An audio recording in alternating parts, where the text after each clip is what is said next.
अब बात करेंगे गुना की, जहां पर हनुमान जयंती पर शोभा यात्रा में पथराव की खबर। गुना में पथराव मामले में पुलिस ने एफआईआर दर्ज कर ली है। 4 लोग नामजद किए गए हैं। 20 अज्ञात लोगों के विरुद्ध एफआईआर दर्ज हुई।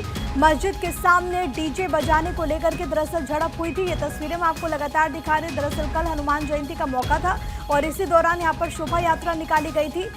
इसी को लेकर के खबर ये सामने आई कि दरअसल मस्जिद के सामने इस यात्रा में डीजे बजा और उसके बाद से वहाँ पर अफरा तफरी और उसके बाद वहाँ पर एक तरीके से तनाव के हालात उत्पन्न हो गए। झड़प की खबर सामने आई थी और अब इस पूरे मामले में कार्रवाइयां लगातार हो रही है। आप इन तस्वीरों में देखेंगे कैसे पत्थरबाजी होती है। वहां पर जो हालात बने हैं उसको कंट्रोल करने की कोशिश है एक तरफ पुलिस की भी। आप इन तस्वीरों में पुलिस प्रशासन को भी देखेंगे। पुलिस ने यहाँ पर गश्ती बढ़ा दी है। वहां पर उस पूरे इलाके में पुलिस की तरफ से तमाम तरह के कदम उठाए जा रहे हैं। दूसरी तरफ आपको उस यात्रा की तस्वीरें भी दिखा रहे हैं। जब शोभा यात्रा यहाँ से निकल रही थी तो किस तरीके से यहाँ पर इस पूरे मामले में पथराव होता है। 4 नामजद किए गए हैं। 20 अज्ञात लोगों के खिलाफ एफआईआर दर्ज हुई है। अभी जो सीसीटीवी फुटेजेस सामने आए और एक एक करके जो भी जानकारी सामने आ रही है भारत 24 आप तक पहुंचा रहा है। इसी फुटेज के आधार पर पुलिस आगे की कार्रवाई में जुटी हुई है। कल शाम को 7:30 बजे के करीब एक शोभा यात्रा निकल रही थी। हनुमान जयंती के अवसर पर कर्नलगंज क्षेत्र से निकल रही थी। कुछ देर के लिए वहाँ पे पथराव की स्थिति, दोनों समुदाय के बीच स्थिति निर्मित हुई।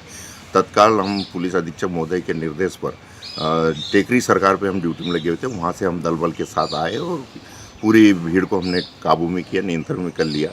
अभी रात भर से हम लोग पूरा सर्चिंग और इलाके की पे नज़र रखे हुए हैं और अभी पूरी तरह से शांत है। चप्पे चप्पे पे पुलिस बल तैनात है और अप्रिय स्थिति बनने पर असामाजिक तत्वों की कठोर कार्रवाई की जाएगी।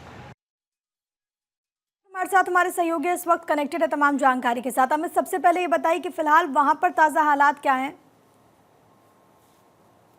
तो यहाँ के हालात अभी देखा जाए तो लगातार बराबर पुलिस के अधिकारी यहाँ पे सर्चिंग कर रहे हैं और यहाँ पे देखा जाए तो पूरे एरिया को छावनी में तब्दील कर दिया गया है। लगभग पुलिस की एक टुकड़ी यहाँ पे मौजूद है जो पूरे एरिया को कहते हैं सील करे हुए। आने जाने वाले जो कोई संबंधित जो लोग हैं, आपत्तिजनक लोग हैं, उन पर भी रोक यहाँ पे लगा दी गई है। बराबर पुलिस की सर्चिंग जारी है।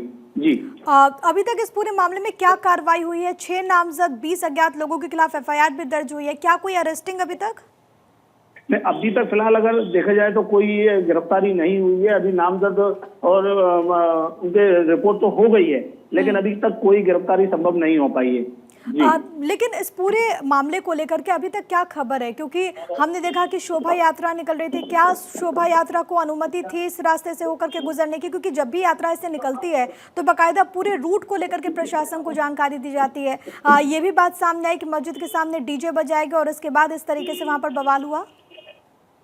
जी बिल्कुल, अगर देखा जाए तो अभी तक जो सामने आ रहा है, जो कहा जा रहा है कि जैसे जुलूस यहाँ ये शोभा यात्रा जो निकल रही थी इस पर प्रशासन की कोई भी अनुमति नहीं थी और क्योंकि डीजे साउंड इतना लाउडली था कि और जबकि उसमें शोभा यात्रा में एक हनुमान जी की प्रतिमा भी रखी गई थी। देखा जाए तो उस झगड़े में हनुमान जी की प्रतिमा को भी कहते हैं लगातार उपद्रवियों द्वारा हमले कर तोड़ दिया गया। जी, और ये तस्वीरें भी क्योंकि लगातार सामने आ रही है। अमित जिस बड़ी बात का जिक्र कर रहे हैं वो ये कि दरअसल इस शोभा यात्रा की अनुमति नहीं थी, बावजूद इसके ये इस रूट से निकलती और उसके बाद ऐसे हालात हुए। लेकिन सबसे बड़ी बात है आखिरकार ये पत्थर कहाँ से आए? क्या ये सुनियोजित साजिश हो सकती है क्या अमित? क्योंकि वहाँ पर जो तस्वीरें सामने आई हैं उसमें नजर आता है कि कैसे पत्थरबाजी की जा रही है और जाहिर है कि इसी सीसीटीवी फुटेज को आधार बना करके पुलिस आगे की कार्रवाई करेगी। लेकिन सवाल ये है कि क्या इसके पीछे कोई सुनियोजित साजिश हो सकती है क्या? बता दूं कि अगर यहाँ अगर देखा जाए तो यहाँ तक सूत्रों से ज्ञात हुई है कि पहले से यहाँ कुछ लोग जमावड़ा लगा के यहाँ शोभा यात्रा के पहले से यहाँ कुछ लोग खड़े हुए थे, उपद्रवी लोग। और जैसे ही शोभा यात्रा निकाली गई तो दोनों तरफ से नारेबाजी होने लगी। इधर मुस्लिम समुदाय भी अपनी नारेबाजी करने लगा, हिंदू संगठन भी अपने नारेबाजी करने लगा। देखते ही ये मामला पूरा झगड़े में तब्दील हो गया।